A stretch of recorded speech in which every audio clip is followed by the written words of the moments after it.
Mother Teresa taught me to never quit. She never quit. She persevered throughout all the adversities that she knew in her life. Her life was no bed of roses. She was grit and determination. And through the darkness that she experienced spiritually, she also knew that you could never quit. She knew to continue to pray and to persevere even in the darkness. And thank God she did, because she's now left us a lesson. She had for decades this sense of darkness and abandonment. I think God allowed her this so that she could experience what the poor felt, who were abandoned and felt all neglected and alone. She was a respecter of all faiths. She was in love with her own.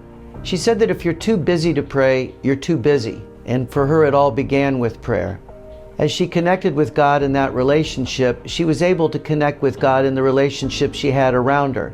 And that's why Matthew 25, the gospel passage that said that whenever you did it to the least of my brethren, you did it to me. That connection between her prayer life and that you did it to me of serving the hungry and the poor and the sick and the naked. Mother Teresa had that connection between the two, and it really fed her life, but she knew that without prayer, what she did was just simply social work. She delighted in old age. I knew her the last 12 years of her life. I met her the week she turned 75, and I saw her on and off during those 12 years age beautifully and with dignity. She loved chocolate. She loved her favorite foods. She loved to be with her sisters, rejoiced in friendship.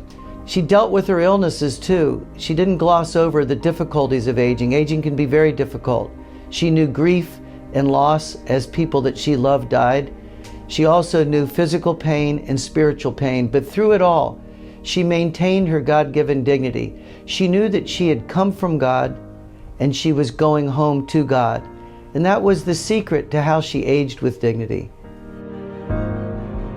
She said that a life not lived for others was not worth living. She lived for others and derived great joy from her relationships around her.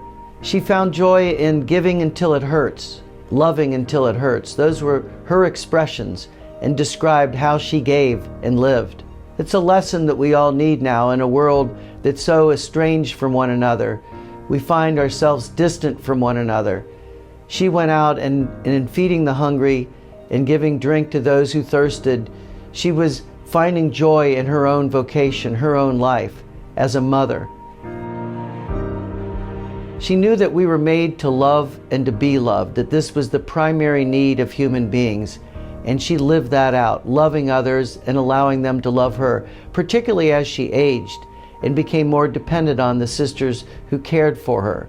One of the great joys of life was to be in friendship, in relationship. And the book talks about the great friendships she had, not only in India, but in her travels with Princess Diana, with President Reagan and others that came into her life.